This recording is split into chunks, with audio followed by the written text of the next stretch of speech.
How does one prep for a movie like this? Luckily, I've had a little bit of experience in it.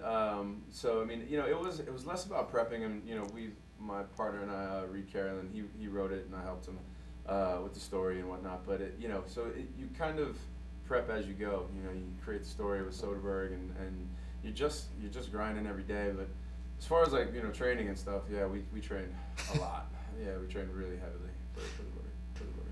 Now, have you noticed a difference between female critics and male critics as far as how they feel about the movie? Yeah, because I've showed it to pretty much almost every single one of my friends because we need to get a good consensus on how everybody's feeling about it.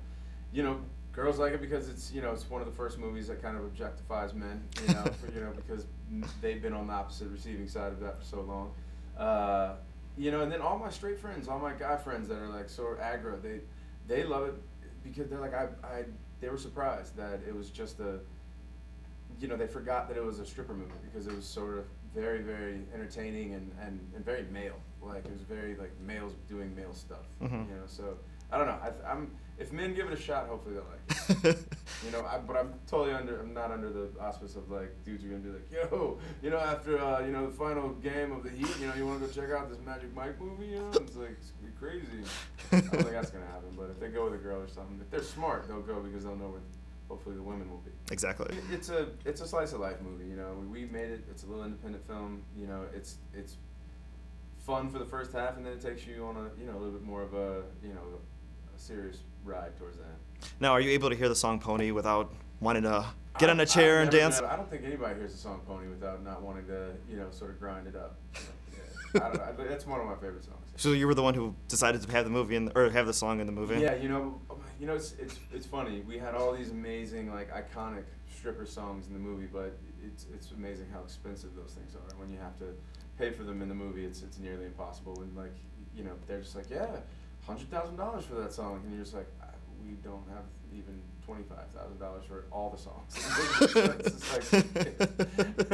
But yeah, that was probably the one we spent the most money on. That you got your start like in music videos like with Ricky Martin? Yeah, I love when they say you got my start, like that I had my start there. I was like a background. I was like basically an extra, like in one of his.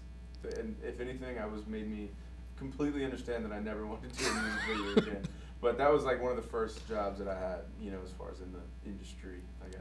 Because I ended up YouTubing She Bangs and I kept trying to look for you, and now the song's stuck in my head for like 3 days. Sorry about that, by the way. But I play I'm a bartender at one point, and I have like a mohawk and like a face paint thing, and then I have a girl like on me, and we're like writhing. I don't know. Now, like in Magic Mike, you wear a couple different costumes, construction, you've got the G.I. Joe kind of thing going on. Yeah.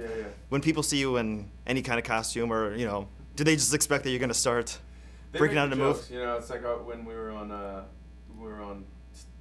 G.I. Joe, we were acting like we were just going to always break out into dance. And so it's always a joke.